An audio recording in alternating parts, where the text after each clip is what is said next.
चलो एक quick journey करते हैं टाइम में, एक ऐसे चैप्टर की ओर जो इंस्पायरिंग भी है और अक्सर ओवरलुक्ड भी। मराठवाड़ा मुक्ति संग्राम। इंडिया को 1944 में इंडिपेंडेंस मिलने के बाद ज्यादातर प्रिंसली स्टेट्स के पास एक चॉइस थी, इंडिया ज्वाइन करो या पाकिस्तान।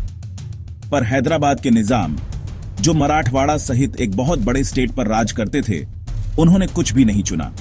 वो इंडिपेंडेंट रहना चाहते थे, अपनी पावर से चिपके हुए, भले ही उनके आसपास दुनिया बदल रही थी। पर यहां चीजें टफ हो गईं। निजाम का रूल हार्श था, रिप्रेशन था, रिलीजियस डिस्क्रिमिनेशन था और डेमोक्रेटिक राइट्स के लिए तो लगभग कोई जगह नहीं थी। इमेजिन करो आप अपनी ही जमीन पर रह रहे हो, पर एक आउटसाइडर जैसा फील कर रहे हो, बोल नहीं पा रहे हो या अपना फ्यूचर शेप नहीं कर पा रहे हो। मराठवाड़ा के लोग, ज्यादातर मराठी स्पीकिंग, रोज एडमिनिस्ट्रेटिव और कल्चरल ऑपरेशन फेस करते थे, पर वे बस बैठे नहीं रहे। Students, farmers, activist, Swami Ramanand तीर्थ, यह किसी एक सिंगल हीरो के बारे में नहीं था। यह एक कलेक्टिव मूवमेंट था, फ्रीडम और जस्टिस के लिए एक ट्रू पीपल्स स्ट्रगल। उन्होंने प्रोटेस्ट ऑर्गेनाइज किए, अंडरग्राउंड चले गए और सब कुछ रिस्क पर लगा दिया। वे क्या चाहते थे? इंडिया के साथ इंटीग्रेशन, सिविल राइट्स और फ्यूडल एक्सप्लॉयटेशन का। एंड उनकी करेज इनक्रेडिबल थी और उनकी यूनिटी अनस्टॉपेबल। पर निजाम इतनी आसानी से पीछे नहीं हट रहा था।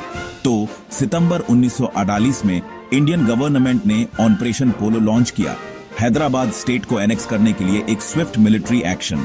निजाम ने सरेंडर कर दिया और बस ऐसे ही मराठवाड़ा इंडियन यूनियन का पार्ट बन गया। यह सिर्फ रूलर्स में बदलाव से कहीं ज्यादा था। मराठवाड़ा के लिए इसका मतलब था फ्यूडल ऑपरेशन का एंड, डेमोक्रेसी, एजुकेशन और डेवलपमेंट। ये रीजन बॉम्बे स्टेट के साथ मर्ज हो गया और बाद में 1960 में महाराष्ट्र का एक पार्ट बन गया। पर मराठवाड़ा मुक्ति संग्राम की रियल लेगेसी क्या है? यह ऑर्डिनरी लोगों के डिग्निटी, इक्वालिटी और सेल्फ डिटर्मिनेशन के लिए एक साथ आने के बारे में है। उनकी स्ट्रगल ने जनरेशंस के लिए बड़े सपने देखने, जोर से बोलने और अपने राइट्स को वैल्यू करने का रास्ता बनाया। आज जब मैं मराठवाड़ा के बारे में सोचता हूं तो मुझे मैप पर सिर्फ एक रीजन नहीं दिखता, मुझे रेजिलियंस और होप का एक सिंबल दिखता है। एक रिमाइंडर कि टफेस्ट टाइम्स में भी यूनिटी और करेज हिस्ट्री बदल सकते हैं।